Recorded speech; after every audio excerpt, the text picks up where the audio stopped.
ฟีดแบ็ที่มาหาพี่จากคนที่ได้ดูอ่ะมีอะไรที่แบบจำได้บ้างไหมครับเขาอินมากเลยเขาไปถอยกีตาร์มาเลยนะเพราะว่าอยากจะเล่นเหมือนในหนังอะไรเงี้ยครับไปเดินตามห้างเรารู้สึกเราเห็นเด็กนักเรียนหญิงมัธยมอ่ะอยู่ในร้านเครื่องดนตรีเยอะขึ้นนะฮะเหมือนกับว่าช่วงแรกอะวัยรุ่นดูวัยรุ่นดูกันเยอะเลยแล้วก็ปากต่อปากทำงานจนเหมือนวัยทำงานมาดูมากขึ้นหนังเรื่องนี้สมมุติถ้ามันเป็นนิทานอีสปอ่ะสอนให้รู้ว่า ก็คงจะเป็นประมาณว่าความห่วยมันก็ไม่ได้แย่ขนาดนั้นนะเนาะผมนั่งแบบร้องไห้อะว่าแบบทำไมเราไม่ลองวะตอนนั้นอะทำไมเราไม่บอกตัวเองว่าเราให้เราลองดูจะได้ไม่มานั่งเสียใจทีหลังอะไรเงี้ยพี่ฮิตสตอรี่ทุกความฮิตใดๆบนโลกล้วนมีเรื่องราวต้องบอกว่าผมตามผลงานพี่หมูหลายๆเรื่องนะครับเจ๋งทุกเรื่องเลยอ่ะขอบคุณครับพี่เจ๋งคือในแต่ละเรื่องคือหมายถึงว่า เป็นคนส่วนมากเป็นคนวางโครงเรื่องเองด้วยปะใช่ครับส่วนใหญ่มันจะเป็นเหมือนที่ GDS เขาจะเหมือนดูว่าแต่ละคนเหมาะกับแนวไหนผมจะเป็นแนวเหมือนงัดจากเรื่องตัวเองเป็นตัวตั้งส่วนใหญ่เพื่อจะมีซองแดงเนี่ยที่เป็นมาจากรีเมคใช่ไหมครับใช่ครับฟีดแบ็กเป็นไงพี่ซองแดงมันคนชอบก็คือชอบเลยคนได้ดูก็คือชอบแต่ว่ามีคนจำนวนหนึ่งที่ตัดสินใจไม่ไปดูเพราะว่าดูแบบน่าจะไม่ใช่หนังของทางของเขามั้งอะไรเงี้ยฮะแบบหนังวายนิดนึงอะไรเงี้ยฮะ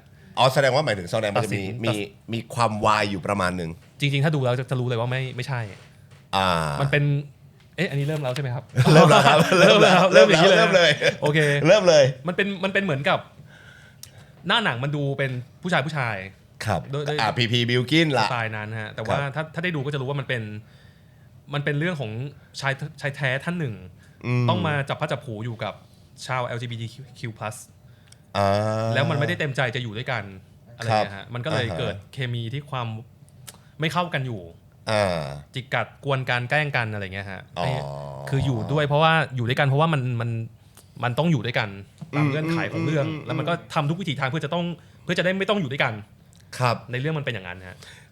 คือหนังของพี่หมูเนี่ยมันจะมีทั้งอะไรนะซักซีสวันนี้เราคุยกันซักซีสได้เลยครับมีพรจากฟ้ามีเมไหนใช่ครับแล้วก็เฟรนด์โซนด้วยครับใช่ไหมฮะอันนี้คือแต่ละเรื่องก็เหมือนเป็นออริจินอลมูฟวี่ใช่ครับพี่แต่ไอซองแดงแต่งผีเนี่ยมันคือหยิบเอาโครงเรื่องมาจากหนังไต้หวันใช่ครับใช่ทำไมอยู่ๆถึงไปหยิบไอเรื่องแต่งงานกับผีมาครับมาจากทางพี่โต้งบรรจงครับโปรดิวเซอร์ครับเป็นพี่โต้งก็คือไปดูหนังที่เทศกาลที่ต่างประเทศครับแกก็ได้ดูเรื่องนี้ครับชื่อเรื่อง Mary My Dead Body ครับแล้วก็แกก็ปิ๊งเลยตั้งแต่ตอนดูในโรงเลยนะฮะว่าเฮ้ยไอเดียหนังทั้งความผีความหนัง LGBTQ+ อย่างเงี้ยครับทุกอย่างมันเป็นท่าถนัดของคนไทยทั้งนั้นเลยแต่ว่าทำไมเราคิดไม่ได้นะทำไมเขาเอามารวมเข้าด้วยกันแล้วมันลงตัวมากแล้วก็ไม่ใช่กลายเป็นหนังโรแมนติกด้วยกลายเป็นหนังแอคชั่นกลายเป็นหนังตลกอะไรเงี้ยฮะรวมเข้าด้วยกันแล้วเขาก็รู้สึกทันทีเลยว่าอยากให้เป็นพีพีบิลกินเล่นถ้าเกิดเป็นเวอร์ชั่นไทยอันนี้คือพี่โต้งรู้สึกตั้งแต่ตอนดูในโรงแล้วแกก็ออกมาแกก็คุยกับคนที่ไปด้วยแกก็บอกว่าถ้าจะมีใครกำกับแกก็ดันหวยออกเดี๋ยวผมอยากรู้ว่าทำไมนึกถึงพี่หมูขึ้นมา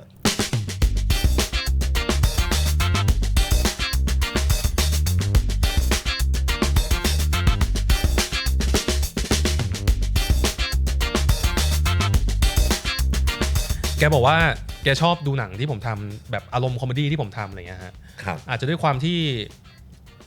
แบบสไตล์ความกวนความตลกเป็นจริตที่แกชอบมั้งฮะก็เลยโชคดีฮะของผมถามแบบไม่สปอยได้ไหมได้หรือจะสปอยหน่อยๆก็ได้ผมอยากรู้ว่าพอมันเป็นเวอร์ชันไต้หวันที่คนได้ดูแล้วแล้วพอมาเป็นเวอร์ชันของพี่หมูอะมันมีความแตกต่างอะไรยังไงในการที่จะต้องปรับให้มันเป็นเวอร์ชันของไทยมั้งครับเราก็จะเอามากางดูกันเลยฮะโครงสร้างว่ามีตรงไหนที่ถ้าเกิดมันเป็นของไทยแล้วเราจะรู้สึกตังหงิดหรือรู้สึกไม่ค่อยเชื่อบ้างอะไรเงี้ยฮะเราก็มานั่งไล่ปรับสิ่งเหล่านั้นก่อนอันดับแรกเลยก็คือต้นไอเดียหลักเรื่องการประเพณีแต่งงานกับผีอะไรเงี้ยฮะซึ่งมันเป็นประเพณีโบราณเป็นความเชื่อจากทางฝั่งแบบจีนอะไรเงี้ยฮะซึ่งของไทยไม่เคยมีมันก็จะต้องเหมือนอินโทรเรื่องนี้ให้กับคนดูหนังนิดนึงก่อนว่ามันสืบทอดมาจากบรรพบุรุษความเชื่อบรรพบุรุษนะอะไรเงี้ยฮะรีบเกริ่นเรื่องเหล่านี้ให้รู้สึกว่าเป็นไปได้นะ พอบ้านเราที่มีวัฒนธรรมความจีนผสมผสานอยู่เนี่ย ครับ มันก็เป็นไปได้นะที่มันจะมีแนวนี้มาเกิดขึ้นได้อะไรเงี้ยฮะแล้วถ้าเกิดสมมติว่า ผมถามแทนคนดูที่เมื่อกี้พี่หมูบอกเองว่า ถ้าคนได้ดูชอบเลยแต่ถ้าคนที่อาจจะยังไม่ได้ดูเนี่ยเขาอาจจะยังแบบไม่ดูอย่างเงี้ยแล้วถ้าเกิดสมมติแบบเราจะแบบบิวเขาหน่อยอ่ะเฮ้ยมึงต้องไปดูหนังเรื่องเนี้ยเพราะว่ามึงต้องไปดูเพราะสนุกนะพี่ จริงมันเป็นมันมีแม่เหล็กอยู่แล้วคือพีบิลกินก็แมกเนตอยู่แล้วถูกไหมผมว่าเหมือนเอาเป็นว่าถ้าชอบผลงานเก่าๆของผมของพี่โต้งบรรจงอย่างนี้แล้วกันฮะครับถ้าเคยชอบพี่มากพระโขนงครับความวายป่วงความผีความตลกของเฟนโซนของซักซีของเมไหนของกวนมินโฮของร่างทรงเองก็ตามอะไรเงี้ยก็ถ้าชอบหนังเหล่านี้ก็น่าจะไม่ผิดหวังกับเรื่องซองแดงแต่งผีอะไรเงี้ยซึ่งตอนนี้ก็ยังฉายอยู่ในโรงด้วยครับเมื่อเทปนี้ออนหวังว่าจะยังฉายอยู่ครับผมแต่ว่าอันนี้ขอไปในทางบิสเนสนิดนึงได้ไหมครับได้เลยครับพี่ยอดรายได้ตอนนี้เป็นไงฮะตอนนี้ทั่วประเทศน่าจะใกล้ๆ100ใกล้ๆอยู่นะพี่โอ้เยอะไปเกือบ100แล้วครับโอ้ยแสดงว่าทะลุ100อีกไม่นานแน่นอนทั่วประเทศครับใช่ครับเรื่องที่เท่าไหร่แล้วครับของพี่หมูในการกำกับหนังถ้าเป็นหนังยาวแบบเต็มทั้งเรื่องเลยน่าจะ4ครับเพราะว่าผมจะมีทำเป็นพาร์ทสั้นๆอย่างพรจากฟ้าผมจะทำพาร์ทเดียวมันจะมี3พาร์ทอันนั้นทำตอนยามเย็นที่มีน้องนายณภัทรกับวิโอเลตอะไรมาตบตัวกันทำกับคุณปิงเกรียงไกรครับอันนั้นกำกับร่วมกันแต่ถ้าหนังยาวก็จะมีซักซีดครับเมไหนเฟรนด์โซนแล้วก็ซองแดงแต่งผีที่เป็นหนังยาวเรื่องนี้ใช่ไหมครับผมไปอ่านเรื่องราวของพี่หมูก่อนที่เราจะได้เจอกันอะไรอย่างเงี้ยเห็นตอนแรกทั้งทีมงานก็บอกว่าพี่หมูไม่ได้มาจากอาชีพตอนแรกก็ไม่ได้มาจากสายผู้กำกับเต็มตัวขนาดนั้นจริงๆผมเรียนภาพยนตร์มาครับพี่เอเรียนที่นิเทศจุฬาครับก็คือเรียนฟิล์มนี่แหละฮะแล้วก็มีความฝันเหมือนเด็กภาพยนตร์ทุกๆคนอยากทำหนังเหมือนกันครับแต่ว่าพอเรียนจบผมไปทำอย่างอื่นก่อนแค่นั้นเองฮะก็คือแวะไปคนละแนวเลยนิดนึงเห็นบอกว่าไปเป็นสจ๊วตก็ไปใช่ครับพี่ไปเป็นสจ๊วตอยู่2 ปีครับครับแล้วอะไรที่ทำให้เราได้ก้าวกลับเข้ามาในสิ่งที่เราอยากทำตอนนั้นก็คือโชคดีอีกเช่นกันครับก็คือหนังตอนผมเรียนจบอะครับทุกปี4ทุกคนนะนักศึกษาปี4ต้องทำหนังจบแล้วผมก็ทำหนังสั้นก็คือเรื่อง The Succeed อ๋อเหรอครับตั้งแต่ตอนมหาวิทยาลัยตอนมหาลัยครับแต่ว่ามันจะไม่ใช่ Succeed แบบที่คนได้ดูในโรงนะครับมันจะเป็นอีกเนื้อเรื่องนึงเลยแต่ว่าแค่ชื่อมันคล้ายกันครับเป็นอีกไอเดียนึงเลยแล้วก็พี่เก้งจิระมาริกุลนะฮะเป็นโปรดิวเซอร์ที่ GTH ตอนนั้นเนี่ยแกก็มาดูครับแล้วก็เป็นเหมือนคอมเมนเตอร์ให้คำแนะนำคอมเมนต์กับงานน้องๆอะไรเงี้ยฮะแกก็ชอบเรื่องนี้ครับแต่ก็ไม่มีอะไรเกิดขึ้นครับไม่มี ผมก็ไปเป็นสจ๊วตตามนั้นนะพี่แต่ว่าพอปีต่อมามันมีรุ่นน้องรุ่นต่อมาที่มันปี4ฮะเขาก็ทำภาคต่อของซักซีดครับแล้วก็ปีต่อมาอีกก็มีภาคต่ออีกมันก็เลยมีไตรภาคซักซีดหมายถึงเป็นไตรภาคในของหนังมหาวิทยาลัยใช่ครับผมเป็นหนังสั้น3เรื่องที่มันมีเนื้อหาต่อกันอยู่ระดับหนึ่งครับแล้วพี่เก้งเนี่ยมาดูทุกปีแกก็เฮ้ยทำไมมันมีปรากฏการณ์นี้ปกตินักศึกษาเขาก็จะทำหนังของใครของมันของตัวเองที่เขาอยากเล่าอะไรเงี้ยอันนี้ดันมีคนเลือกทำแบบเล่าต่อกันอะไรเงี้ยก็เลยสนใจก็เลยชวนพวกผมแล้วก็น้องๆที่ทำภาคต่อเหล่านี้ฮะมาลองคุยกันดูเฮ้ยทำเป็นหนังใหญ่ดูไหมอะไรเงี้ยครับก็โชคดีขอบคุณน้องๆที่ทำต่อด้วย ผมก็เลยโชคดีไปด้วยแล้วก็เลยได้กลับเข้ามาทำซักซีสแสดงว่าซักซีสนี่คือเป็นหนังเรื่องแรกของพี่หมูถ้าเป็นหนังยาวก็คือหมายถึงว่าก็เลยได้มีโอกาสทำหนังเรื่องแรกคือซักซีสเลยใช่ครับพี่เมื่อหลายปีมาแล้ว14ปี15ปีครับจริงๆซักซีสมันปีไหนอ่ะมันฉาย2011พี่2554ครับปีน้ำท่วมเลยต้นปียังไม่ท่วมตอนนั้นใช่4เรื่องหนังยาวพี่หมูถ้าเกิดเอาแบบจริตตัวเองที่ชอบผมเชื่อว่าชอบทุกเรื่องอยู่แล้วล่ะในการกำกับแต่ว่าถ้าแบบถูกเส้นที่สุดชอบที่สุดกับการกำกับหนังของตัวเองน่าจะซักซีดนะครับเพราะว่ามันอาจจะเป็นเพราะมันเป็นครั้งแรกด้วยครับพี่เอครับแล้วก็ผมจะมีความเสพการ์ตูนเยอะนิดนึงครับอ่านหนังสือการ์ตูนอ่านมังงะอะไรเงี้ยฮะก็รู้สึกว่าซักซีดน่าจะบาลานซ์ระหว่างความเป็นหนังแบบไลฟ์แอคชั่นแบบคนแสดงกับความเป็นการ์ตูนจริตการ์ตูนอนิเมะมังงะอะไรเงี้ยผสมเข้าด้วยกันแบบพอดีแบบที่ผมรู้สึกว่าแต่มันอาจจะดูหลุดนิดนึงสำหรับ ชีวิตจริงอะไรเงี้ยพี่แต่ว่าเป็นหนังก็รู้สึกว่ามันชอบแนวนี้แต่เอาจริงๆนะเพราะว่า Success เนี่ยต้องบอกว่ามันเป็นหนังที่ผมใช้คำว่าโคตรอินสปายเด็กวัยรุ่นในตอนนั้นเลยนะที่ทำให้เขาแบบเฮ้ยเด็กอยากเล่นดนตรีเด็กแม่งมีไอดอลนอสตาเจียบางอย่างโผล่ขึ้นมาอะไรอย่างเงี้ยมันเต็มไปหมดเลยอะครับตอนที่พี่หมูเริ่มต้นที่จะทำหนังเรื่องเนี้ยคิดอะไรครับตอนแรกเลยกับไอเดียของซักซีดตอนแรกสุดเลยครับพี่เก้งเนี่ยก็คือเป็นคนชักชวนผมแล้วก็น้องๆมีทั้งหมด5คนนะครับมาลองทำหนังซักซีดให้เป็นหนังใหญ่กันจากหนังมหาลัยจากหนังสั้นครับซึ่งเป็นอีกเนื้อเรื่องนึงเลยครับแล้วพวกผมก็ไปเขียนกันมาครับแล้วก็เอามาให้พี่เก้งอ่านเป็นบทดราฟต์แรกสุดเรื่องย่อครับพี่เก้งบอกว่าลืมมันซะให้โละทิ้งทั้งหมดครับผมมีคำถามระหว่างกลางก่อนได้ไหมผมอยากรู้ว่าตอนที่พี่หมูทำซักซีดตอนมหาวิทยาลัยเดอะซักซีดใช่ไหมใช่ครับพี่มันเป็นเรื่องเกี่ยวกับอะไรครับตอนนั้นมันเป็นเรื่องนี้ครับคือผมตอนนั้นกำลังได้ดูสารคดีแบบปลอมฮะเขาเรียกว่า mockumentary ฮะ mockumentary คือ mock คือแบบว่าปลอมขึ้นมาแต่มันทำให้ดูเหมือนจริงครับผมก็เลยอยากทำบ้างผมก็เลยทำสารคดีเกี่ยวกับวงดนตรีวงหนึ่งเนี่ยเป็นวงอินดี้ที่มันกำลังแบบสร้างชื่อมันใน YouTube YouTube ในปีนั้นถือว่าเป็นของค่อนข้างใหม่2007อะพี่ YouTube ยังค่อนข้างใหม่ได้แบบคนยังเรียกผิดเรียกถูกอะไรเงี้ยก็เลยเป็นเรื่องของสารคดีของวง Succeed The Succeed เนี่ยฮะในการแบบถูกเชิญจากค่ายเพลงไปเล่นอะไรเงี้ยฮะแล้วก็พอไปเล่นบนเวทีจริงปรากฏว่าห่วยง่อยมากแล้วแต่ปรากฏว่าไอ้ความห่วยนั้นน่ะมันดันไปบันดาลใจเด็กคนหนึ่งขึ้นมาครับแล้วเด็กคนนั้นเนี่ยก็ตามมาดูวงตามมาจนกระทั่งไอ้เด็กคนนี้ที่ดูไม่เป็นโรเป็นพายเนี่ยกลายเป็นแรงบันดาลใจจริงๆให้ไอ้วงนี้มันอยากเป็นวงจริงๆขึ้นมามันเลยเป็นเรื่องระหว่างวงกับเด็กคนหนึ่งฮะที่ห่วยๆพอๆกันอ่ะแต่มันส่งแรงบันดาลใจให้กันจนอันนี้คือในเดอะซักซีสในหนังสั้นครับพี่แล้วก็มีน้องๆทำภาคต่อมาว่าเฮ้ยภาคต่อมามือกีตาร์ตายจะมีคนมาแทนอะไรอย่างเงี้ยฮะมาอีกยุคนึงเป็นแบบเพลงล็อกเริ่มตายแล้วเคป๊อปกำลังมาวงนี้เขาจะต้องเปลี่ยนแนวมาเป็นบอยแบนด์อะไรเงี้ยครับก็เปลี่ยนเรื่องกันไปครับพวกผมก็เขียนกัน5คนครับแล้วก็ส่งให้ทาง GTH อ่าน GTH ในตอนนั้นก็คือบอกว่าลืมมันซะยังวันห่วยมากครับตอนนั้นยังไม่ผ่านมาตรฐานครับพี่ก็เลยพี่เก้งบอกว่ากลับไปเริ่มใหม่กลับไปตั้งหลักแบบนี้ให้ทุกคนนะครับ5คนนะครับเขี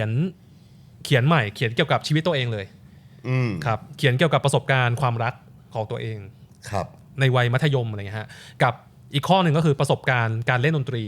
ในวัยมัธยมครับก็เลยเป็นพวกผม5คนเนี่ยเขียนอันนี้กันมาก็เลยจะมีทั้งหมด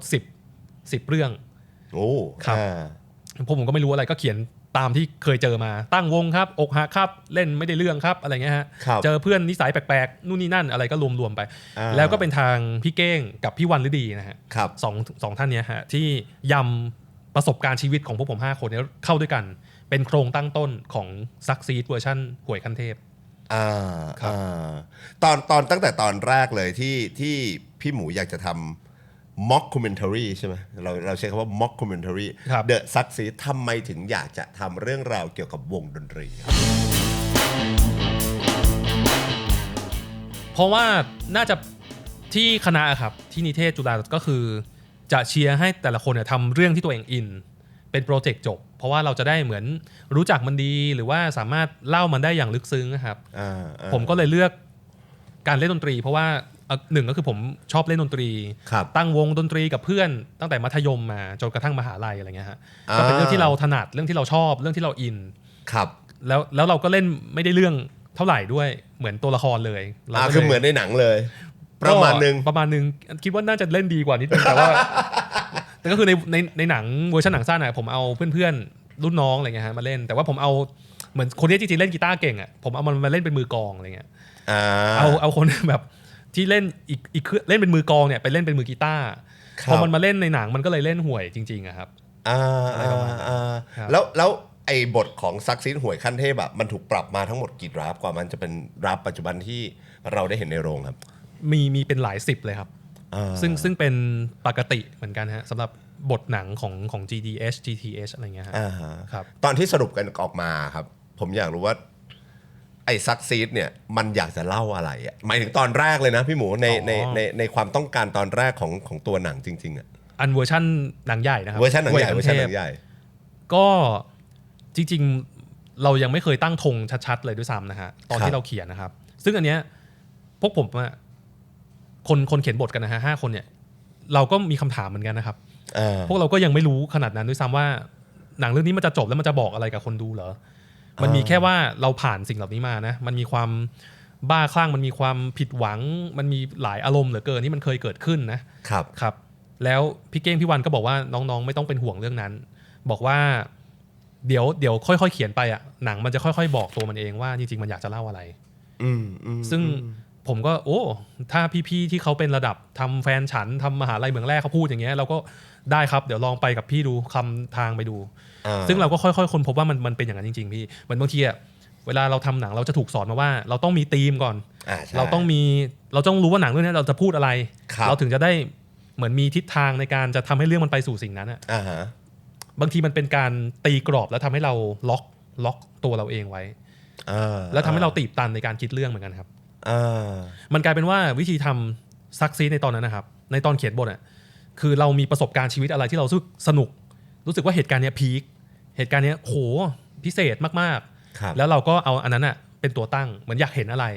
อยากรู้สึกอะไรไอ้ความรู้สึกไหนนะที่มันจะแบบพาเราไปต่อเอาอันนั้นเป็นตัวตั้งมากกว่าเพราะฉะนั้นเราเลยไม่ได้มีโกหรือธงชัดๆตั้งแต่แรกพี่ว่าเราจะทำเรื่องนี้กันไปเพื่อจะบอกอะไรคนดูนะไม่มีแล้วตอนที่กำกับเสร็จแล้วหนังออกมาสมบูรณ์แบบก่อนพอเราได้ดูครั้งแรกก่อนที่มันจะไปฉายในโรงล่ะมันเห็นไหมว่าเราอยากจะเล่าอะไรมันก็ค่อยเห็นทีหลังพี่ครับว่าเฮ้ยมันความรู้สึกคิดถึงเนาะคิดถึงเพื่อนอะไรอย่างเงี้ยคิดถึงช่วงเวลาแบบสนุกตอนนั้นเนาะตอนมัธยมตอนเล่นดนตรีตอนล้มเหลวตอนผิดหวังตอนห่วยๆเหล่านั้นแต่ว่ามันไม่เหงาเลยเพราะว่ามันมีคนเป็นเพื่อนเรากันอยู่อะไรเงี้ยฮะครับเราคิดถึงช่วงเวลาเหล่านั้นยากไหมครับพี่หมูตอนนั้นที่กำกับมันเป็นเรื่องแรกของพี่ด้วยถูกไหมโอ้ยากเลยพี่ แบบว่าผมก็แบบ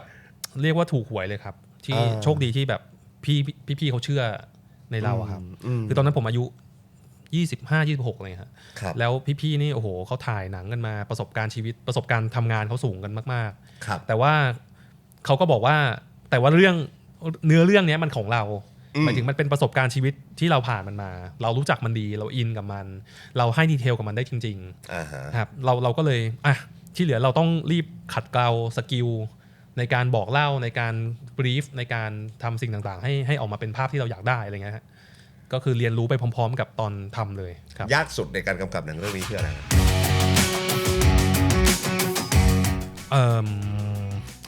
น่าจะเป็น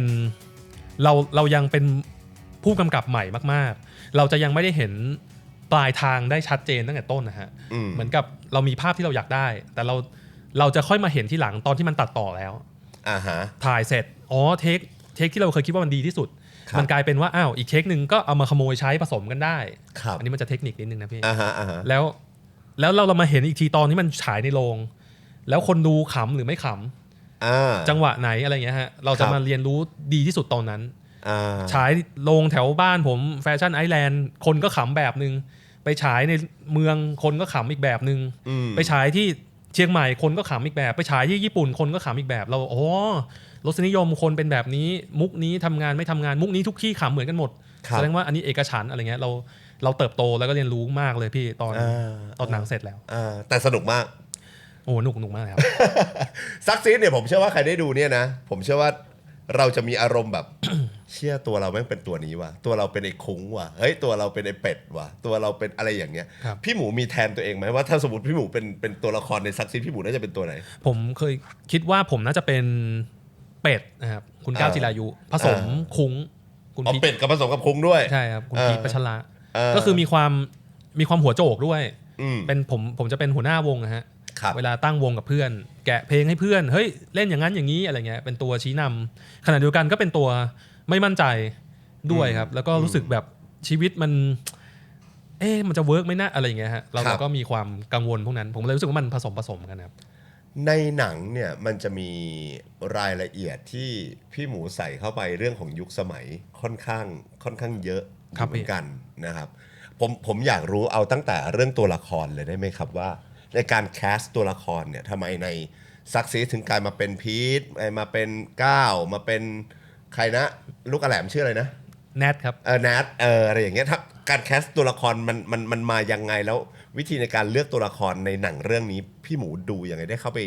มีส่วนร่วมไหมครับมีเลยครับก็คือด้วยความที่มันเป็นหนังเรื่องแรกครับแล้วก็เราเขียนจากเรื่องใกล้ตัวเพราะฉะนั้นพอมันเป็นเรื่องที่เราเคยผ่านมาแล้วก็ใกล้ตัวเนี่ยเราก็จะนึกตัวละครต่างๆเนี่ยเป็นเพื่อนๆของเราเองเป็นคนที่เรารู้จักดีครับมันก็คือคนในเนี่ยไอ้คุ้งอย่างเงี้ยฮะก็คือมีตัวตนจริงๆไอ้เป็ดก็คือคุณเป็ดซึ่งอยู่ในทีมเขียนบทด้วยเลยอ๋อเหรอครับครับคุณเป็ดซึ่งตอนนี้ก็คือโอ้โหเขียนหลานมากเขียนอะไรเป็นสุดยอดไปแล้วนะครับอันนั้นน่ะคือเรื่องเดบิวต์ของเขาคือเรื่องซักซีดครับเอิญคือนางเอกนะครับก็คือเป็นรักแรกของคุณเป็ดในชีวิตจริงในชีวิตจริงครับจริงมากตั้งแต่ตอนปฐมอะไรอย่างเงี้ยครับเขาก็เอาเรื่องพาร์ทปฐมในชีวิตของเขามาถ้าดูหนังแล้วจำได้พาร์ทที่เป็ดออกไปยืนหน้าห้องแล้วร้องเพลงไม่ออกไม่รู้จะร้องเพลงอะไรมันจะมีอยู่ฉากนึงแล้วก็มีน้องผู้หญิงใบ้เพลงให้ก็คือนั่นน่ะเรื่องจริงเลยครับที่เอิญจะแบบอะไรช่วยอะไรอย่างงี้ใช่ปะเพลงร็อกเลยฮะอันนั้นคือจริงๆเลยนะครับนั่นคือเรื่องที่เขาเจอแล้วเขาก็ตกหลุมรักน้องคนนี้อะไรเงี้ยเพราะฉะนั้นมันก็เลยจะมีภาพที่ค่อนข้างชัดอยู่จากคนจริงๆที่เราจินตนาการถึงนึกถึงอะไรเงี้ยฮะตอนเราแคสเราก็เลยเอาคนเหล่านั้นเป็นตัวตั้งครับคนที่จะมาเล่นบทคุ้งนะมันต้องปากแจ๋วแบบนี้มันต้องหน้าตาประมาณคล้ายๆอย่างนี้อะไรเงี้ยฮะซึ่งโอ้โห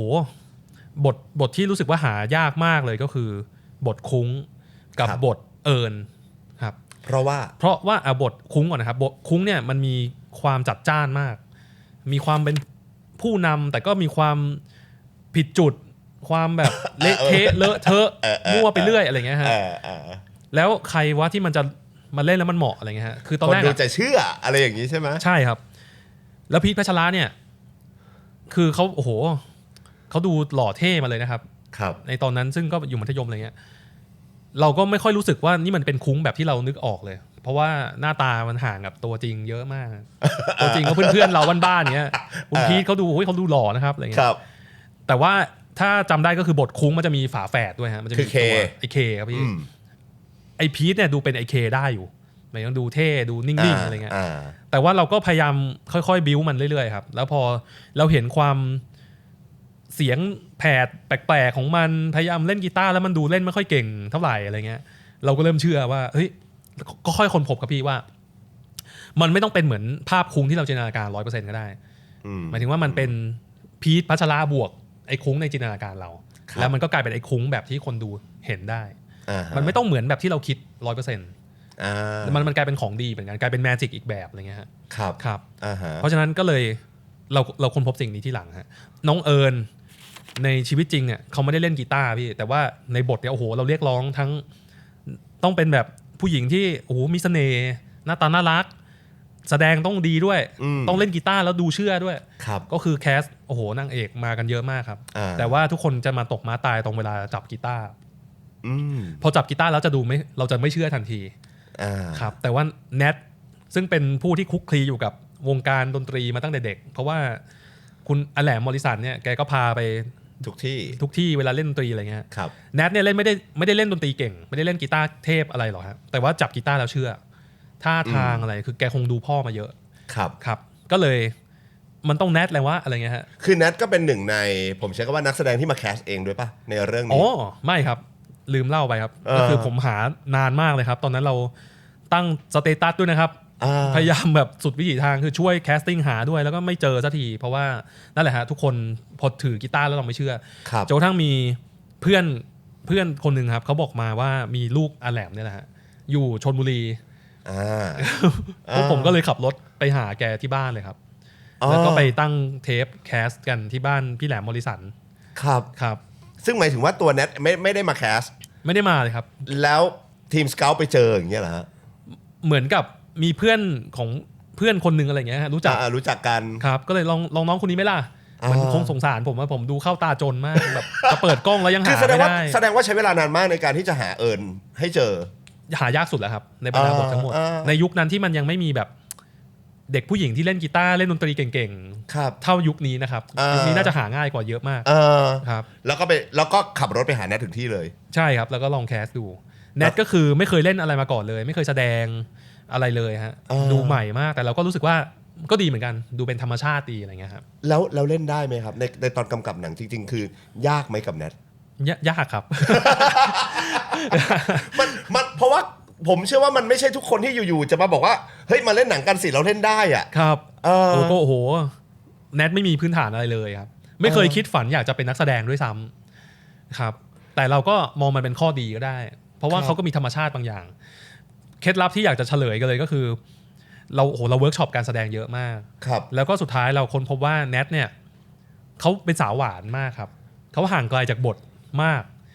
วิธีการของครูบิลที่เป็น acting coach เนี่ยคือเขาบอกแนทว่าเล่นเวลาเล่นเป็นเอิร์นอ่ะให้เล่นเป็นทอมฮะให้นึกว่าตัวเองเป็นทอมไปเลยเป็นผู้หญิงห้าวเลยแล้วมันจะพอดีคือก็จะเห็นว่าก็ไม่ได้ห้าวขนาดนั้นก็เป็นเอิร์นแบบที่ทุกคนได้ดูฮะเพราะว่าตัวจริงเขาเนี่ยมันคือโซสวีทมันคือหวานเลยใช่ครับถ้ายูให้เป็นทอมหน่อยยูก็จะไปทอมไม่สุดหรอกครับยูก็จะมาแบบได้พอดีครับก็เลยวิธีเคล็ดลับก็คือทำอย่างนี้นี่เองครับแนทเอาห้าวๆอีกอะไรเงี้ยเขาก็จะพอดีกับที่เราอยากได้แสดงว่าเวลาเราจะเลือกนักแสดง1คนอันนี้ขอความรู้เลยครับพี่ได้เลยครับพี่เท่าที่พี่หมูเล่าให้ฟังว่าเราแคสนักแสดงหลายคนมากแต่ว่าตกม้าตายตอนจับกีตาร์แสดงว่าการจับกีตาร์มันคือคาแรคเตอร์ที่สำคัญมากของตัวละครตัวนี้ใช่เลยครับเหมือนเราคิดว่ามันเป็นแมจิกในหนังเรื่องนี้เลยครับเพราะว่ามันจะมีซีนที่เหมือนไอ้ผู้ชาย3คนไปเห็นว่าเมื่อเอิญเขาเล่นกีตาร์ครั้งแรกมันเป็นยังไงเพลงอะไรนะ Die Endorphin วะ ใช่ไหมเพลงพี่ดาห่างแค่เพียงเอื้อมมือโอ้ยใช่ครับพี่อันนั้นคือในห้องแล้วก็ตัดไปอีกที่นึงก็คือเล่นโซโล่แบบอิมโพไวส์เลยอันนั้นเรฟเฟอเรนซ์เป็นแบบอิงวี่อะไรอย่างนี้เลยฮะก็อันนั้นแหละครับที่เราทำให้คนดูรู้สึกว่าโอ้โหผู้หญิงคนนี้พิเศษไอ้3คนไอ้3ตัวเนี้ยเห็นเรารู้สึกพิเศษครับก็จะไม่ค่อยมีใครทำได้เท่ากับแนทครับแล้วเป็ดล่ะครับทำไมถึงเป็น9ตอนนั้นเนี่ยในบรรดานักแสดงวัยรุ่นไทยในยุคนั้นเรารู้สึกว่า9เป็นเบอร์ท็อปเลยครับแล้วก็9เนี่ยเป็นนักแสดงมาตั้งแต่เด็กเราเห็นเขามานานแล้วก็พอเขาถึงวัยรุ่นพอดีแล้วก็เป็นวัยที่เล่นได้ลึกซึ้งแล้วตัวละครเป็ดเนี่ยมีความละเอียดอ่อนแล้วก็ลึกซึ้งแล้วก็รู้สึกว่าน่าจะเป็น9นะฮะที่เอาอยู่แบบเรนจ์ของความทั้งดราม่านี่เราไม่ห่วงอยู่แล้วความคอมเมดี้ความแบบตลกเปิ่นๆความเสน่ห์เฉพาะตัวของ9เนี่ยเราก็เลยคิดว่าเราล็อก9เป็นคนแรกเลยคือตัวละครเป็ดเนี่ยเราเอา9เป็นตัวตั้งเลยคนแรกตั้งแต่คนแรกๆเลยใช่ไหมครับใช่ครับผมแล้วก็ตัวละครผมเชื่อว่าคาแรคเตอร์ที่สมทบเข้ามาก็แต่ละคนก็เลือกมาจากประสบการณ์ที่มีอยู่แล้วป่ะอย่างไอ้ X อย่างเงี้ยครับX เนี่ยเป็นตัวละครที่เหมือนเป็นตัวสมทบที่มีเสน่ห์ของเฉพาะตัวมากเลยผมชอบมากเลยครับก็ตัวนี้จริงๆแคสก็มีการแคสเยอะเหมือนกันครับแล้วก็มาลงตัวที่คุณเอิร์ธทวัฒน์เพราะว่าเอิร์ธทวัฒน์เขากรี๊ดได้ครับซึ่งไม่ได้หมายถึงเขากรี๊ดแบบผู้หญิงเลยครับส่งเสียงแผดแล้วเขาทำออกมาโดยไม่ได้ตั้งใจแล้วเรารู้สึกโอ้โหนี่มันเราไม่กล้าเขียนบทให้มีสิ่งนี้ครับแล้วเวลาไอตัวละครเนี่ยที่มันดูเท่ๆเล่นบาสถือไม้กองด้วยลุคด้วยอะไรของคุณเอิร์ธเนี่ยพอมันกรี๊ดได้แล้วรู้สึกมันหักมุมดีครับมันดูห่วยแตกดีไม่สมกับที่มึงดูเท่ๆตั้งแต่แรกก็เลยรู้สึกโหนี่แหละมันมีความทั้งเท่ทั้งความห่วยอยู่ในคนเดียวกันตอนที่พี่หมูกำกับเรื่องนี้ดีไซน์ในการ direct อ่ะพี่หมูมองภาพการกำกับมันยังไงว่ามันจะต้องออกมาจังหวะในการคัตติ้งการเล่ามุกแบบนี้พอดีคือผมไม่รู้จะพูดผมไม่รู้จะพูดในศาสตร์ว่าคำว่าอะไรแต่ผมจะเห็นแบบดีไซน์การกำกับประมาณหนึ่งของพี่หมูอยู่ครับมันก็จะมีเหมือนเร่งสปีดตึ๊ดๆๆๆอะไรอย่างงี้ใช่ไหมครับหรือแม้กระทั่งแบบการที่เฮ้ยแม่งเดี๋ยวพอซีนที่พระเอกแม่งฟังเพลงนี้เว้ยเอาพี่ปูแม่งมาเดินตลาดด้วยเว้ยหรือกันกำลังฟังเพลงในห้องเฮ้ยพี่ป๊อตโผล่มาคือไอ้อย่างเงี้ยมันดีไซน์มายังไงครับพี่ครับจะมี2ส่วนนะครับที่พี่เอพูดถึงก็คือส่วนของจังหวะของหนังเพจซิ่งช้าเร็วเร่งสปีดอะไรขัดตัดไปมาอะไรเงี้ยจะเป็นส่วนของ editing ฮะการตัดต่อผมรู้สึกว่าอันนี้โชคดีว่าคนตัดต่อเนี่ยเป็นคนเขียนบทด้วยก็คือเป็น1ในทีม1ใน5คนที่เขียนมาด้วยกันคือเป็นทีมเขียนบทมาด้วยกันเลยเป็นรุ่นน้องที่ทำซักซีดภาคต่อเนี่ยแหละครับชื่อคุณเจือนซึ่งก็คือ เราโตมาด้วยกันเล่นดนตรีมาด้วยกันเรารู้จักกันดีมากเราฟังวงดนตรีเหมือนกันอะไรเงี้ยฮะตอนผมนั่งทำกับเขารวมทั้งพี่เก้งพี่วันด้วยเราก็เลยเหมือนซิงค์กันมากเรารู้ว่าเราจะเล่นอะไรกัน แล้วก็กล้าที่จะยำฮะผมใช้คำว่ายำสิ่งที่ผมถ่ายมาให้มันละเลงให้มันสนุกขึ้นไปอีกได้โดยเราไม่ต้องห่วงลุคไม่ต้องห่วงเท่ไม่ต้องห่วงว่าเฮ้ยมันถูกคิดมาแบบนี้ทำไมเราไม่ทำแบบนี้คืออีดิเตอร์ที่ผมชอบอ่ะคือคนที่เหมือนเขาเข้ามาแล้วเขาแบบทำอย่างนี้เลยดีกว่าแล้วเขาไม่ได้สนสิ่งที่ผมคิดมาขนาดนั้นแต่ว่าหัวใจเดียวกันมันก็เลยลงตัวในแบบที่มันเป็นอย่างนั้นได้อันนี้คือในส่วนของจังหวะหนังส่วนไอเดียเรื่องฟังเพลงแล้วมีศิลปินออกมาเนี่ยเป็นไอเดียของจริงๆเป็นของพี่วันฤดีครับของโปรดิวเซอร์ของผมเนี่ยพี่วันเนี่ยเขาบอกว่าเวลาเขาออกกำลังกายแล้วเขารู้สึกว่าเหมือนกับเขาฟังเพลงแล้วเขานึกถึงการมีเหมือนมีนักร้องมาอยู่ใกล้ๆแล้วเขารู้สึกว่าเฮ้ยกิมมิกเนี้ยน่าจะเหมาะกับหนังเรื่องนี้ของน้องนะพี่วันก็เลยโยนไอเดียนี้เข้ามาให้ครับโดยที่พวกผมก็มาคิดกันต่อว่าเฮ้ยจะมีใครโผล่มาบ้างและถ้าจะโผล่มาเนี่ยมันไม่น่าจะแค่มาร้องเพลงนะน่าจะมามีส่วนร่วมหรือทำอะไรที่มันต่อยอดไปจากเพราะมันก็จะซ้ำๆใช่ไหมพี่มีตั้ง 5-6 คนคนแรกอ่ะพี่ป๊อตโผล่มาแต่ว่าพี่ป๊อตโผล่มาร้องเพลงก่อนแล้วโผล่มา2คนด้วยเพราะว่ามันมีเสียง2เสียงใช่ไหมพี่เพราะว่าเธอเท่านั้นกับมันก็เลยต้องกลายเป็น2คนครับหรือว่าพี่ต้าพาราดอกพี่ปูแบ็คเฮดคือทุกคนก็จะเหมือนไม่ได้แค่มาร้องพี่ปูก็โผล่มาเหมือนกับอารมณ์มันกำลังตื่นเต้นที่ได้เจอคนที่เราชอบในอดีตอะไรเงี้ยฮะของตัวละครเป็ดนะฮะก็เลยเป็นการเดินตลาดที่แบบพี่ปูก็สนุกสนานถือปูอะไรเงี้ยครับเป็นภาพจำมากๆเลยนะเอาจริงๆผมว่ามันเป็นภาพจำของซักซิดไปเลยอ่ะสำหรับไอการโผล่มาของพี่ปูถือปูเหรอครับศิลปินไม่หมายถึงการโผล่มาของศิลปินในหนังเรื่องนี้ในแต่ละคนมีพี่ตูนด้วยใช่ไหมมีปะมีพี่ตูนนี่มีครับคือพี่ตูนจะมาเป็นเบอร์ท้ายๆแล้วฮะตอนนั้นเรารู้สึกว่าโหมาทั้งวงเลยบอดี้สแลมครับรู้สึกน่าจะว้าวดีครับแล้วมันก็มีหักมุมอีกก็คือเราเห็นศิลปินแต่ละคนที่มาเนี่ยเป็นจินตนาการแต่พี่ตูนเนี่ยเป็นตัวจริงวงบอดี้สแลมทั้งวงเป็นตัวจริงแล้วซีนเนี้ยผมกะให้คนดูขำเต็มที่พี่เอมีคนแบบร้องไห้อ่ะเหมือนอินแล้วรู้สึกโอ้โหมันซึ้งซีนเนี้ยผมก็ตื่นรู้สึกเซอร์ไพรส์เหมือนกันนะในฐานะคนทำว่ามีคนดูที่อินกับซีนนี้จนน้ำตาไหลซีนที่ไอ้คุ้งมันโยนปิกกีตาร์ให้พี่ตูนบอกว่าเก็บไว้นะพี่อะไรเงี้ยฮะแล้วก็เฮ้ยโอ้โหมันมีอีกอารมณ์หนึ่งที่เกิดขึ้นได้ครับเรียนรู้เรื่องนี้เพิ่มแสดงว่าหลายๆอารมณ์มันก็บางทีมันก็จะผมใช้คำว่ามันก็จะเกินความคาดหมายของผู้กำกับหมายถึงอารมณ์ที่มันเป็นรีแอคจากคนดูบางทีมันเกิดขึ้นนะพี่แล้วผมรู้สึกเราชอบสิ่งนี้มากเลยเหมือนเราเรียนรู้สิ่งใหม่ขึ้นมาว่าอ๋อถ้าทำแบบนี้มันได้ผลลัพธ์แบบนี้นะเหมือนกับเราตั้งใจเล่นมุกตลกแต่บางทีมันอาจจะแป๊กแต่บางทีหรือว่าเราเล่นมุกที่มันกะให้ฮาอ้าวมีคนน้ำตาซึมเรารู้สึกเราสนุกกับการเห็นสิ่งอย่างนี้เพลงเร็วคือร็อกเพลงช้าคือเพลงรักมายังไงครับประโยคนี้มันเป็นประโยคแบบเด็กๆครับโคตรเท่เลยนะมันเป็นความเชื่อจริงๆของคุณเป็ดในวัยเด็กครับผมจำได้อันนี้คุณเป็ดเขาเคยคิดอย่างนี้จริงๆเขาเคยถามเพื่อนแล้วเพื่อนเหมือนจะตอบประมาณนี้จริงๆฮะก็เลยโอ้ยมันดีมากเลยมันดูซื่อๆแล้วก็ดูแบบมันเป็นคอมเมดี้แบบบริสุทธิ์นะฮะแบบเด็กๆเข้าใจ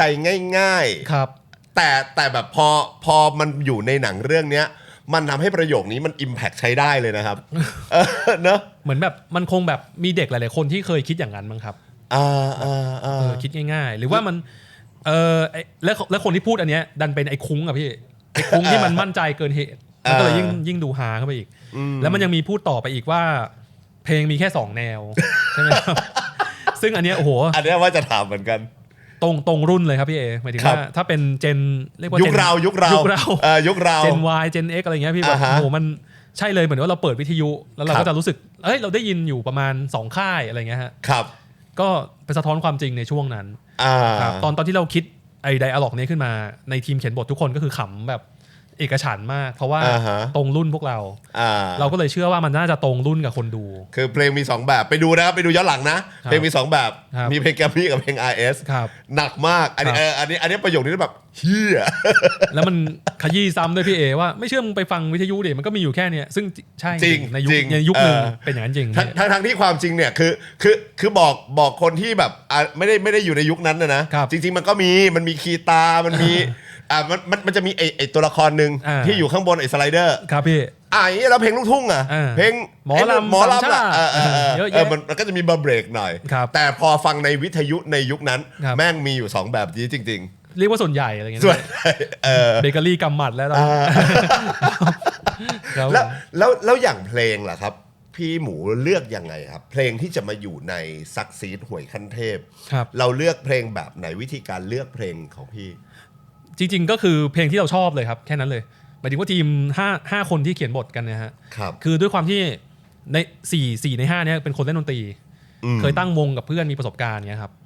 เราก็เลยจะมีเพลงที่เราคุ้นเคยกันอยู่ครับเช่นถ้าเป็นเด็กมัธยมในยุคนั้นแทบทุกคนก็จะต้องเคยเล่นฤดูร้อนของพาราดอกเพราะมันง่ายฮะหรือบุษบาของ Modern Dog อะไรเงี้ยครับก็จะเป็นเพลงแรกๆที่เรานึกถึงขึ้นมาแล้วมันก็จะค่อยๆขยายไปถึงเพลงจากวงอื่นๆครับตอนแรกน่าจะเป็นวงก่อนที่มาที่เรานึกออกเรานึกถึง Big Ass เรานึกถึง Paradox นึกถึง Body Slam นึกถึง So Cool อะไรเงี้ยฮะแล้วเราก็ค่อยๆนึกว่าวงเหล่านี้มีลิสต์เพลงอะไรบ้างที่เหมาะกับซีนไหนบ้างรวมถึงการเรียงลำดับในการปรากฏตัวว่าเฮ้ยแบบไหนมันจึงค่อยๆเพิ่มดีกรีนะอะไรเงี้ยฮะแล้วเราก็ค่อยๆค้นพบว่าบางทีเราไม่ต้องใช้เพลงฮิตอันดับ1ของวงนั้นก็ได้เราอาจจะได้อารมณ์ที่มันเฮ้ยเซอร์ไพรส์หรือว่าแปลกใหม่เช่นเพลงของ Big Ass เราจะไม่ไปแบบก่อนตายเราจะไม่เพลงเล่นของสูงหรอกเรามาเพลงน้ำตาดีกว่าซึ่งเฮ้ยมันเป็นเพลงหน้าบีที่จริงๆแล้วน่าสนใจนะ underrated นะก็มาอยู่ในซีนหนึ่งที่คนก็ถามถึงทุกวันนี้ว่าแต่แสดงว่าแต่ละเพลงอ่ะมันก็จะถูกวางให้มันเหมาะกับซีนแต่ละซีนด้วยใช่ไหมฮะใช่ครับใช่จริงๆก็คือเอาซีนเป็นตัวตั้งแล้วเราค่อยมาหาว่าเนื้อเพลงไหนที่บริบทมันเข้าโดยที่เราก็จะมีลิสต์ของวงร็อกในที่นี้คือวงร็อกแน่ๆเพราะว่าเอิร์นเนี่ยเขาอินกับเพลงร็อกไอเป็ดก็เลยพยายามฟังเพลงร็อกตามเพราะว่าแบบไปฟังตอนนั้นมันจะเป็นไปฟังซีดีที่ร้านของเอิร์นใช่ไหมฮะมันก็เลยเป็นมาแคตตากรีร็อกวงร็อกไทยครับแล้วก็ค่อยมาดูว่ามีเพลงไหนเหมาะครับยุคนั้นเนี่ยในหนังเนี่ยแม่งมีทุกอย่างเลยนะเนี่ยครีเอทีฟผมมันไม่ทันกันหรอกพวกเนี้ยตู้โทรศัพท์ฟังซาวด์เบาทันปะ อย่างตู้โทรศัพท์ฟังซาวด์เบาแต่ว่าอีกอันหนึ่งที่อยากจะถามพี่หมูก็คือว่าในบทจุดมุ่งหมายของตัวละครเนี่ยมันคือการไปประกวด Hot Wave Music Awards อันเนี้ยทำไมถึงหยิบเอาเวทีนี้ขึ้นมาแบบชัดๆเลยอะไรอย่างเงี้ยน่าจะเป็นแบบปมในใจพี่ ของพี่และทีมงานใช่ครับเหมือนกับจริงๆมันเป็นเรียกว่าเป็นเวทีแบบศักดิ์สิทธิ์ของเด็กมัธยมที่เล่นดนตรีแล้วกันพี่หมายถึงว่าใครๆก็รู้จักอะฮะใครๆก็รู้จักใครๆก็นึกถึงแต่ว่ามีปัญญาได้ไปแข่งหรือเปล่าก็เป็นอีกเรื่องนึงพี่อย่างผมอ่ะก็คือชอบเล่นดนตรีมากตั้งวงกับเพื่อนโอ้โหอินมากซ้อมกันอย่างหนักหน่วงอ่ะเชื่อไหมพี่ผมไม่เคยประกวดเลยเพราะผมรู้สึกว่าวงผมยังไม่เก่งพอยิ่งอันนี้ถ้าแบบพูดไปถึงยุคนั้นนะพี่มันจะมี Spicy Kids มันเป็นเทปอัลบั้มหนึ่งพี่ที่โปรดิวโดยพี่แมวธีรศักดิ์แล้วเขาเอา Hot Wave อยู่รุ่นหนึ่งฮะที่ประกวดยุคนั้นน่ะมาออกอัลบั้มเนี้ยจำได้เลยว่ามีอุลตร้าชวดเป็นวงอันดับ1ที่ชนะเลิศครับแล้วก็มีวงชื่อว่าวงลางเลที่นักร้องนำคือพี่แหลม25 hours ครับผมฟังแล้วผมแบบกราบชาตินี้กูไม่มีทางเล่นได้เท่าพี่เลยไม่มีทางกิ้งนี้เลยพี่มันก็เลยเหมือนเป็นปมมั้งฮะว่าแบบโหมันเป็นเวทีที่แบบยิ่งใหญ่มากเลยนะมันคือรวมตัวจริงหมดเลยใช่ครับใช่แล้วเราก็พอได้มีโอกาสมาทำหนังเล่นดนตรีมัธยมอะพี่เราก็รู้สึกเราอยากจะกลับไปพูดถึงสิ่งนี้ว่ะอยากจะให้ตัวละครเรามันเป็นตัวแทนของเรามั้งว่าแบบอย่างน้อยไม่ได้เล่นเก่งอะไรแต่ว่ามันก็กล้าจะไปลงกับเขาอะ อะไรแบบนี้ฮะแสดงว่าตอนที่พี่หมูทำวงกับเพื่อนๆจริงๆนะอันนี้นอกเรื่องหมายถึงว่านอกจากเนื้อเรื่องในหนังพี่หมูก็เล่นดนตรีกันถูกไหมกับเพื่อนๆกันใช่ใช่แต่ไม่ได้ประกวดเลยประกวดในโรงเรียนครับประกวดในโรงเรียนประกวดทุกปีเลยในโรงเรียนมีประกวดข้างนอกด้วยแต่ว่าตกรอบตลอดเลยฮะใช่ครับแล้วฮอตเวฟเป็นเวทีที่ได้ไปไหมฮะไม่เคยประกวดไม่แม้แต่จะคิดประกวดเงี้ยหรอใช่ใช่ครับทำไมอ่ะอย่างที่แจ้งไปพี่ก็คือแบบรู้สึกเฮ้ยเรายังไม่เก่งมันก็ต้องลองสักครั้งป่ะนั่นแหละพี่ผมเลยแล้วผมอ่ะตอนผมทำบทแล้วผมก็เลยไปรีเสิร์ชหมายถึงว่าไปดูฮอตเวฟปีนั้นนะฮะปี2010ผมนั่งแบบร้องไห้อ่ะว่าแบบทำไมเราไม่ลองวะตอนนั้นอ่ะทำไมเราไม่บอกตัวเองว่าเราให้เราลองดูจะได้ไม่นั่งมานั่งเสียใจทีหลังอะไรเงี้ยพี่ก็เลยโอ้โหฮึกเหิมเลยว่าอยากเล่าเรื่องนี้อะไรเงี้ยพี่ครับพอมันมาอยู่ในหนังก็เลยใส่สิ่งที่เราอยากจะทำครับก็โมกติกาขึ้นมาหลายอย่างเลยพี่ไม่ใช่ว่ามีประกวดภาคเหนือภาคอะไรซึ่งไม่มีหรือว่าแบบโจทย์ว่าอะไรนะเพลงรักที่ไม่มีคำว่ารักอะไรเงี้ยฮะซึ่งจริงๆฮอตเวฟเขาไม่ได้เป็นกติกานี้เขาจะต้องเป็นเหมือนมีเพลงออริจินอลที่เล่นให้เหมือนต้นฉบับแล้วก็มีเพลง cover ใหม่ซึ่งอันนี้เป็นเรียกว่าเป็นลายเซ็นของเวทีนี้เลยนะครับซึ่งโอ้โหเราก็ฟังมาตลอดในช่วงฮอตเวฟซึ่งมันก็จะมีวงอื่นๆในโรงเรียนผมอะที่เขาประกวดแล้วเขาโอ้โหได้เข้าไปถึงรอบได้ที่2อะไรอย่างนี้เลยฮะแล้วเป็นรุ่นน้องๆเราด้วยเราโอ้โหแบบน้องๆมันเก่งจังเรามันห่วยจังอะไรเงี้ยยิ่งตอกย้ำว่าเราแม่งไม่ได้เรื่องอะไรเงี้ยตอนนั้นนะครับทำไมซักซีถึงไปเดินทางไปเล่าเรื่องของเด็กวัยรุ่นกลุ่มเชียงใหม่อันเนี้ยมันเกิดจากอย่างนี้ครับคุณเจือนที่เป็นอีดิเตอร์เนี่ยเขาเป็นคนหาดใหญ่ครับแล้วเขาเขียนซีนหนึ่งที่พวกเราชอบกันก็คือตอนเขาอกหักอะไรทุกอย่างเนี่ยเขานั่งรถไฟจากหาดใหญ่มาอินดอร์สเตเดียมหัวหมากที่กรุงเทพคนเดียวเพื่อจะมาดูวงที่เขาชอบซึ่งเป็นวงต่างประเทศวงคอนครับเป็นนูเมทัลอะไรเงี้ยแล้วเรารู้สึกชอบการผจญภัยที่มันมีการเดินทางจากที่หนึ่งจากจังหวัดอื่นๆในประเทศเนี่ยมาที่ศูนย์กลางแบบมันไม่ใช่วงที่มันอะไรก็ใกล้ตัวไปหมดอะไรเงี้ยพี่แล้วก็ทำไมไม่ใช่หาดใหญ่ก็อาจจะเป็นเพราะว่าตอนนั้นเป็นช่วงที่เราชอบเชียงใหม่แค่นั้นแหละครับ ไปเที่ยวบ่อยไม่ได้มีการรีเสิร์ชใช่ไหมว่าอ๋อเชียงใหม่เป็นเมืองที่คนเล่นดนตรีเยอะนักดนตรีเยอะอันนั้นก็พอทราบอยู่บ้างฮะหมายถึงว่าวงดีๆหลายๆวงก็มาจากเชียงใหม่เยอะครับแล้วก็เราได้ส่วนตัวผมเองก็คือไปทุกปีหมายถึงที่มหาลัยก็มีแบบการแวะเวียนไปแบบนั่งรถแดงอะไรอย่างเงี้ยครับกางเต็นท์ไปเที่ยวบ่อยๆไปเที่ยวเมืองเชียงใหม่บ่อยๆเราก็เลยชอบบรรยากาศครับตอนเขียนบทนี่ยังมีช่วงหนึ่งไปเก็บตัวเขียนบทที่เชียงใหม่เดือนนึงนะพี่แบบเช่าห้องอยู่ด้วยกัน5 คนอะไรเงี้ยครับก็เป็นแบบทำให้เราอินกับบรรยากาศซึ่งความจริงแล้วก็ไม่ได้จำเป็นหรอกไปเที่ยวครับพี่ล้อเล่นใช่ใช่ถูกเลยครับผมแต่มันทำให้เราได้เห็นแอมเบียนซ์บางอย่างของความเป็นเมืองเชียงใหม่มันจะมีซีนหนึ่งที่ไอ้ก้าเขาไอ้เป็ดเนี่ยเขาสารภาพรักแล้วแมงเม่าบินเข้าปากทุยครับเราชอบนะทุยก็คือมาจากประสบการณ์จริงที่เราไปอยู่ที่เชียงใหม่แล้วฝนช่วงหน้าฝนแล้วแมงเม่าเยอะอะไรเงี้ยฮะแต่พอคิดดูดีจริงกรุงเทพก็แมงเม่าเยอะ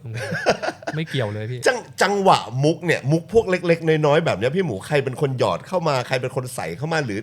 คิดอะไรยังไงอะไรอย่างเงี้ยเพราะว่าหลายๆมุกอ่ะมันเหมือนเป็นมุกเล็กๆนะครับแต่มันเป็นมีมที่จำได้แบบรายละเอียดเยอะมากในซักซีดนะครับผมว่ามันเป็นข้อได้เปรียบของคนที่ไม่ค่อยรู้เรื่องอะไรมากพี่หมายถึงว่าพวกเราเพิ่งเรียนจบตอนนั้นนะครับคนเขียนบท5 คนเราก็ใส่อะไรก็นึกอะไรได้ก็ใส่ไปเลยเขียนมุกเขียนอะไรแป๊กบ้างดีบ้างอะไรไม่รู้อะใส่ไปก่อนมันก็เลยเดี๋ยวพี่ๆที่เขามือโปรเขาจะคัดเลือกให้เองเดี๋ยวเขาจะเป็นคนกรองสกรีนให้เองใช่ครับแต่ว่าหลายอันก็คือเราก็นึกไม่ถึงว่าเขาจะยอมให้มันมีความเกรียนที่มันแบบพี่ก็ยอมให้มันมีฉากบ้าๆแบบนี้เนอะ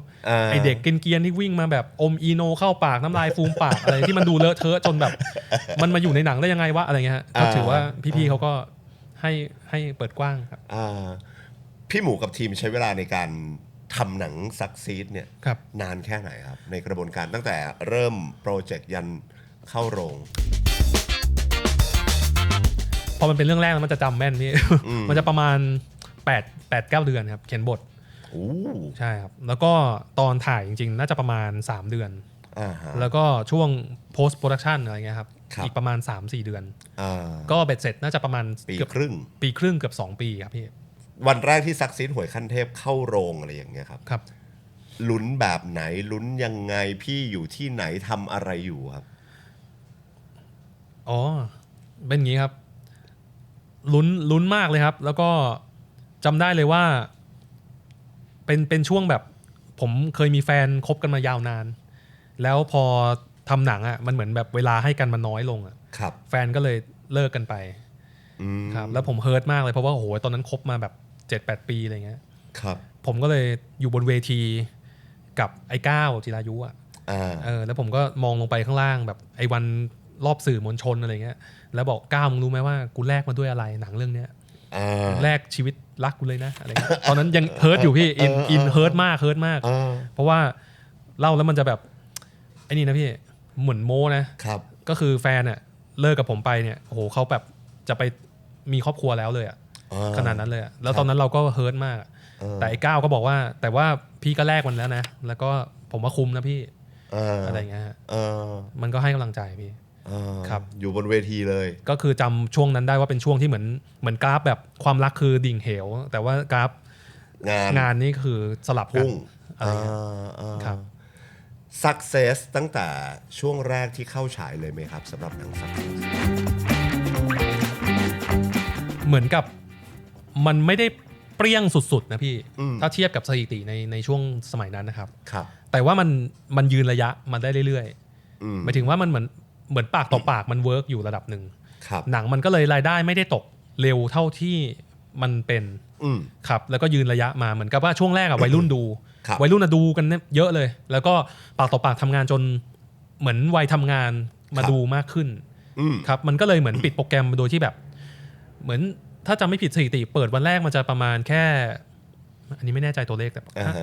ไม่ถึงแบบ80 ล้านแน่ๆแต่ว่าพอจบที่ประมาณเกือบ80มันก็เลยแบบแสดงว่ามันได้อยู่ฟีดแบ็กดีเลยแหละอะไรอย่างเงี้ยคือต้องบอกแบบนี้ว่าผมไม่ได้อินกับ ตัวเลขยอดรายได้เท่าไหร่แต่เท่าที่เรารับฟังฟีดแบ็กจากคนรอบข้างเนี่ยซักซีดน่าจะเป็นหนังที่แบบทุกคนพูดถึงเยอะมากแล้วมันดีมากฟีดแบ็กที่มาถึงตัวของพี่หมูโอเครายได้ผมว่าตอนนี้มันโอเคถูกไหมสำหรับพี่หมูมันโอเคถูกไหมไม่เจ๊งก็โอเคแล้วครับเรื่องแรกนะครับซึ่งมันโอเคมากแต่ว่าฟีดแบ็กที่มาหาพี่จากคนที่ได้ดูอ่ะเอาแบบทั้งดีและไม่ดีมีอะไรที่แบบจำได้บ้างไหมครับส่วนใหญ่จะจำได้แบบว่าเขาอินมากเลยเขาไปถอยกีตาร์มาเลยนะเพราะว่าอยากจะเล่นเหมือนในหนังอะไรเงี้ยครับในตอนนั้นนะครับที่เรารู้สึกตื่นเต้นแล้วก็ไปเดินตามห้างเรารู้สึกเราเห็นเด็กนักเรียนหญิงมัธยมอ่ะอยู่ในร้านเครื่องดนตรีเยอะขึ้นนะฮะตามเอิญแล้วผมก็คิดเอาเองว่าน่าจะเป็นเพราะหนังละมั้งซึ่งอาจจะไม่ใช่ก็ได้ แต่เราก็คิดเอาเองพี่ครับเข้าข้างตัวเองแล้วฟีดแบ็กที่แบบอาจจะแบบผมเชื่อว่ามีมุมมองที่แบบด่าหรือไม่ดีมีมาหาบ้างไหมฮะสำหรับซักซีดน้อยเนาะจะมีไม่เยอะมากพี่แต่ว่าจำได้ว่ามีคนแบบตั้งกระทู้พันทิปอะไรเงี้ยบอกว่าเอ้ยพุ่มกับน่าจะทำได้แต่หนังแนวแบบการ์ตูนแหละอะไรเงี้ยครับจำได้อันนี้อันเดียวถ้าเกิดที่แบบว่ารู้สึกซึ่งแต่มันก็เป็นหนังเรื่องแรกของพี่นี่นะใช่ครับซึ่งเรื่องต่อมาผมทำเมไหนอะฮะการ์ตูนยิ่งกว่าซักซีดเลยครับก็ถูกแล้วนะครับที่เขาพูดถูกแล้วครับถ้าเกิดสมมติว่าตัวพี่หมูมองแบบเป็นคนนอกที่แบบเป็นคนดูหนังเรื่องเนี้ยครับพี่หมูมองว่า key success ของซักซีดอ่ะมันคืออะไรครับที่ทำให้หนังมันกลายเป็นหนังฮิตหนังที่ถูกจดจำมาจนถึงวันนี้สำหรับวัยรุ่นที่ชอบดูเลยครับคิดว่าคือการเลือกต้นทางของ Big Idea ในการทำหนังครับคือการเลือก Big Idea เป็นสิ่งที่ GDS ให้ความสำคัญสูงสุดเลยครับว่าเราจะทำเรื่องอะไรกันดีซึ่งไอ้เรื่องอะไรกันดีอ่ะไม่ใช่ว่าเรื่องนี้สิมันเป็นเรื่องฮิตนะทำเถอะมันต้องตรงกับตัวคนทำด้วยหมายถึงว่าไอ้คนทำเนี่ยมันมีต้นทุนชีวิตยังไงบ้างมันโตมายังไงมันเติบโตมาที่ไหนเขาผ่านอะไรมาพอที่จะอินในการที่จะเล่าเรื่องนั้นได้จริงไหมอะไรเงี้ยเขาจะให้ความสำคัญกับสิ่งนี้มากก็เลยค้นพบว่าบังเอิญว่าไอ้บิ๊กไอเดียเรื่องวัยรุ่นเล่นดนตรีไม่ได้เรื่องได้ราวเท่าไหร่หรอกแต่ได้มีเพื่อนนะเว้ยคิดถึงเพื่อนอะไรเงี้ยมันเป็นบิ๊กไอเดียที่มันโดนกับคนหมู่มากในสังคมมันเหมือนมีคนที่มันผ่านประสบการณ์สิ่งนี้มาค่อนข้างเยอะครับ มันรีเลทได้ง่ายนั่นเองครับมันเหมือนกับถ้าผมเล่าเรื่องคนที่มันประสบความสำเร็จอ่ะมันอาจจะไม่โดนเท่านี้ก็ได้มันดันไม่สำเร็จมั้งมันเลยโดนอะไรอย่างเงี้ยฮะเหมือนเล่าประสบการณ์ร่วมของคนดูมาอยู่ในหนังแล้วทุกคนก็น่าจะทัชชิ่งกับมันได้ดีได้ง่ายหรือต่อให้เราไม่ได้เล่นดนตรีเลยแต่เราก็ยังนึกถึงเพื่อนแบบนี้ออกหรือนึกถึงตัวเราเองในความแบบมันน่าเอ็นดูในความห่วยๆเหล่านั้นออกอะไรเงี้ยฮะครับตัวพี่หมูชอบซีนไหนที่สุดในซักซีดครับในซักซีดเยอะอยู่นะครับถ้าแบบซีนประทับใจเลยโอ้โหมันเพียบเลยนะครับแต่ว่าถ้านึกเร็วๆก็จะนึกถึงพี่โจ๊กโซคูออกมาจากห้องน้ำในรถไฟครับเพราะว่ามันชอบตั้งแต่ตอนที่คิดสิ่งนี้ได้ตอนที่นั่งเขียนบทด้วยกัน5คนนะครับแล้วมีพอพูดอันนี้ขึ้นมาครับแล้วทั้ง5คนหัวล้อกากแบบขำลั่นเลยครับว่ามันรู้สึกว่าตลกมากๆเลยมันเพี้ยนมากมันบ้ามากอะไรเงี้ยจำได้ว่าคิดอันนี้ได้ที่เชียงใหม่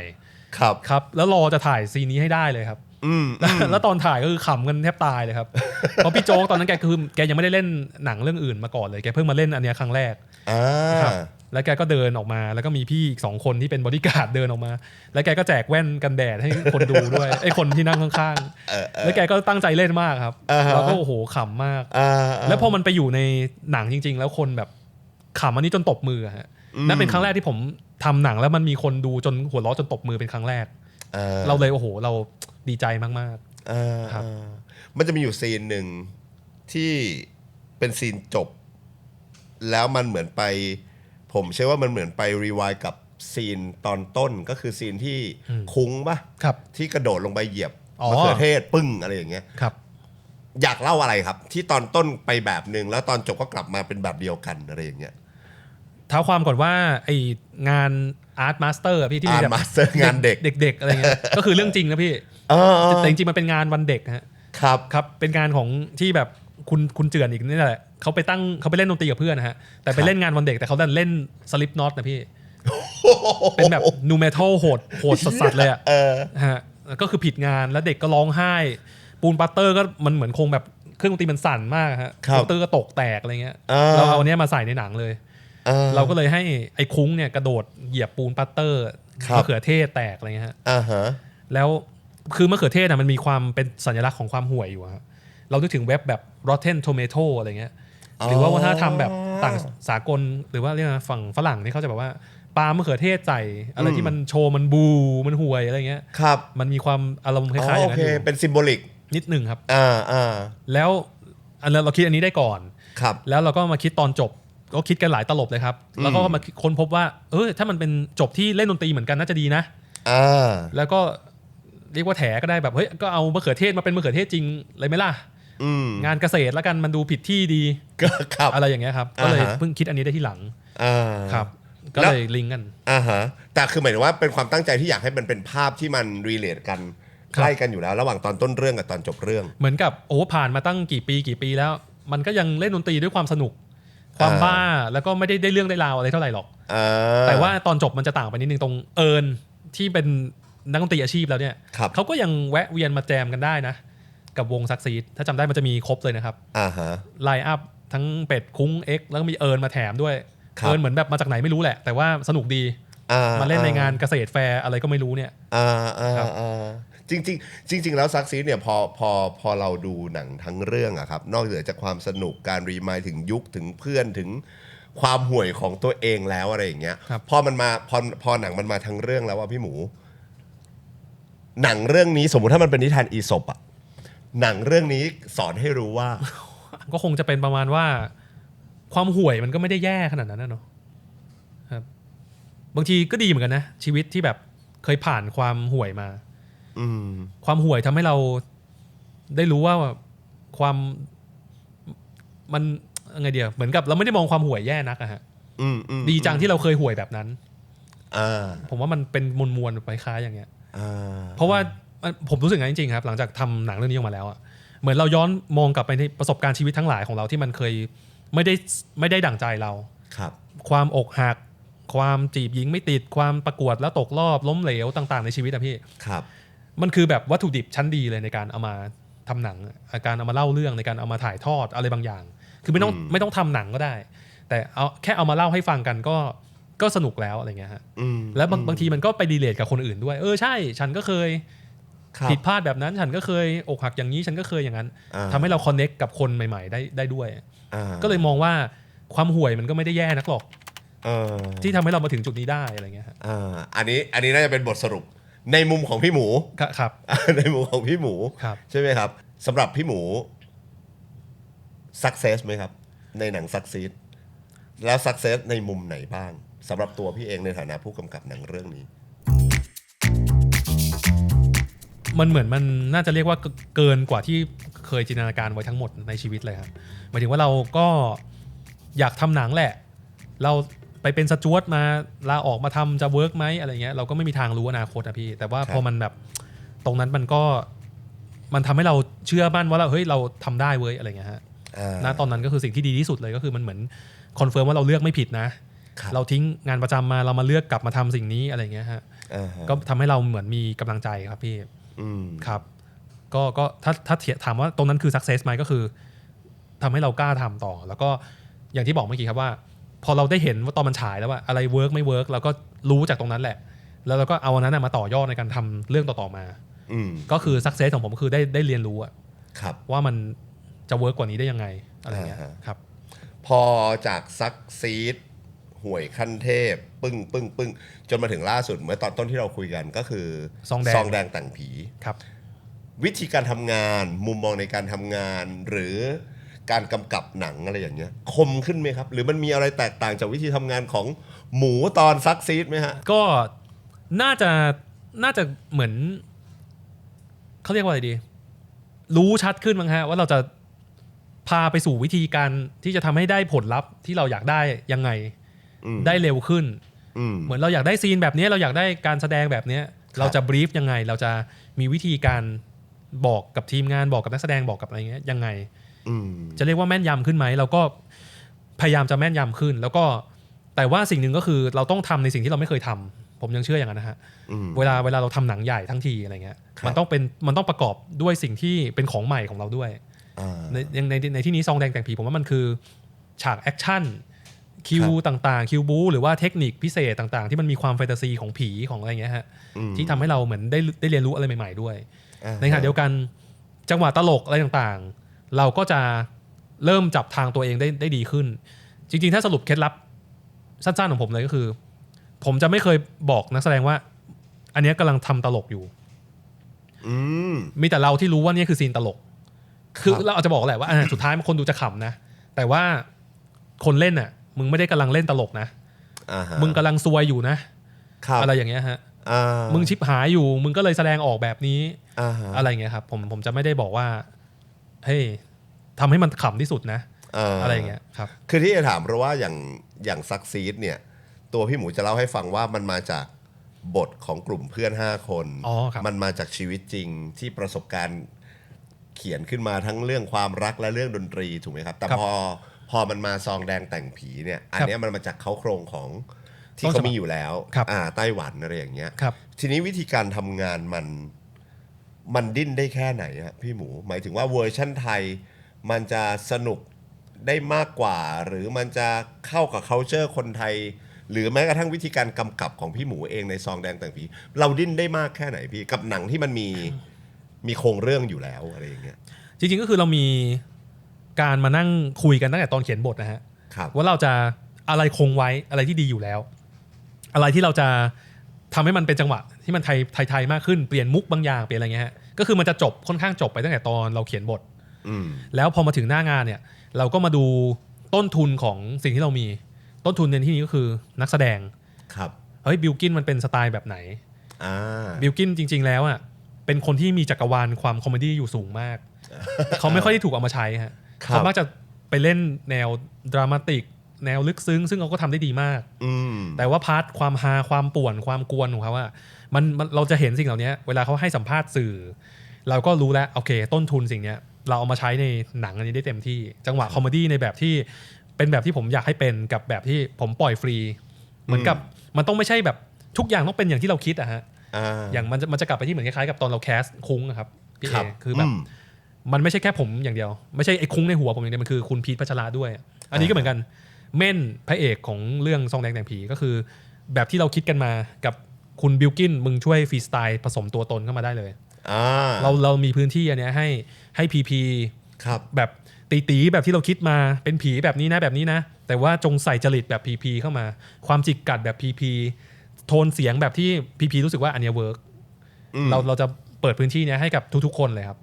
ที่เป็นนักแสดงรวมทั้งทีมงานด้วยนะพี่ผมจะบอกทีมงานอย่างเช่นช่างภาพหรืออะไรก็ตามว่าผมอยากได้ภาพแบบนี้เพราะว่าอะไรผมอยากจะเล่าอารมณ์อะไรผมอยากให้คนดูรู้สึกยังไงแต่ว่าหน้าที่ของทีมก็คือทำยังไงให้มันไปถึงอารมณ์นั้นแต่เราจะอาจจะไม่ได้ไปแตะถึงขั้นแบบว่าเฮ้ยพี่ต้องเคลื่อนกล้องแบบนี้นะพี่ต้องใช้เลนส์แบบไหนอะไรเงี้ยเราจะไม่ไปพวกนั้นเสน่ห์ของซองแดงแต่งผีที่พี่ชอบที่สุดในฐานะผู้กำกับไม่เอาสปอยแล้วเดี๋ยวคนอยากไปดูแล้วไม่ได้ดูเสน่ห์เหรอครับหรือความสนุกมันก็ได้เสน่ห์ที่สุดน่าจะเป็นจริงๆคือเคมีของคู่นำเลยครับเคมีของพีพีและบิลกินครับอย่างที่บอกก็คือเราจะชอบนึกว่ามันจะดูเป็นหนังวายอ่ะแต่เรื่องนี้มันแอนตี้วายค่อนข้างมากเลยนะครับถ้าได้ดูกันแล้วเพราะว่ามันด่ากันทุกซีนนะฮะครับแล้วเราก็ชอบดูว่ามันจะด่าอะไรกันนะครับสนุกดีครับแล้วก็เห็นความทั้งกวนกันแต่ในจังหวะที่มันต้องรู้สึกพิเศษอะไรบางอย่างซึ้งใจบางอย่างจากสิ่งที่มันต้องเผชิญกันมาการเข้าอกเข้าใจกันในฐานะมนุษย์เหมือนกันครับความต่างทางรสนิยมทางเพศเลยก็ตามที่มันทำให้แบบอ๋อกูเข้าใจมึงแล้วมึงเฮียการที่มึงแบบเป็นชายแท้มึงก็ถูกเหยียดถูกกดมึงก็มีสิ่งที่มึงต้องทำให้ได้กูก็อยากเอาใจช่วยมึงขณะเดียวกันแบบเฮ้ยความ LGBTQ+ มึงเจอปมเหล่านี้ในครอบครัวมึงเจอสิ่งเหล่านี้ต้องเผชิญกูเข้าใจจิตใจมึงว่ะกูเห็นใจมึงว่ะอยากจะช่วยซัพพอร์ตมึงว่ะไอ้สิ่งนี้มันค่อยๆเติบโตแล้วก็เรียนรู้กันนะฮะโดยที่มันเป็นทั้งบททั้งเคมีที่มันเกิดขึ้นแบบของทั้งคู่จริงๆอะไรเงี้ยผมว่ามันแมจิกในแบบที่แบบคนทำเองบางทีเราก็คิดไม่ถึงแล้วเราชอบดูสิ่งนั้นที่มันเหมือนเราเอามาเทให้ดูอะพี่แบบเราจัดสิ่งแวดล้อมนี้ขึ้นมาแล้วก็เขาก็จัดขึ้นมาแสดงนู่นนี่นั่นมันก็เกิดขึ้นโดยที่เราไม่ได้แบบทำทุกอย่างที่เราอยากได้เราชอบเห็นสิ่งนั้นเหมือนเวลาฟังพี่หมูจะรู้สึกว่าเวลาพี่หมูกำกับมันจะมีสูตรบางอย่างเหมือนกันนะเท่าที่ฟังพี่หมูเล่าเอาแค่จับ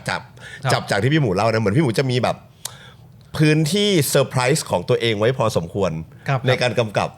ว่าแบบลองไปแบบนี้แล้วลองปล่อยฟรีซิมันจะเกิดอะไรขึ้นใช่พี่มันก็จริงๆเราคือเราทำกันบ้านมาแล้วนะครับเรารู้เป๊ะๆเลยว่าเราอยากได้อะไรแล้วเวลาผมถ่ายอ่ะผมจะแบบเอาอย่างนี้แหละได้แล้วอย่างที่ผมชอบแล้วผมค่อยแบบว่าลองดูซิถ้าเป็นคุณอยากจะอินพุตอะไรมาเพิ่มแล้วมันก็จะตรงนี้นะฮะบางทีมันก็จะได้ของดีกว่า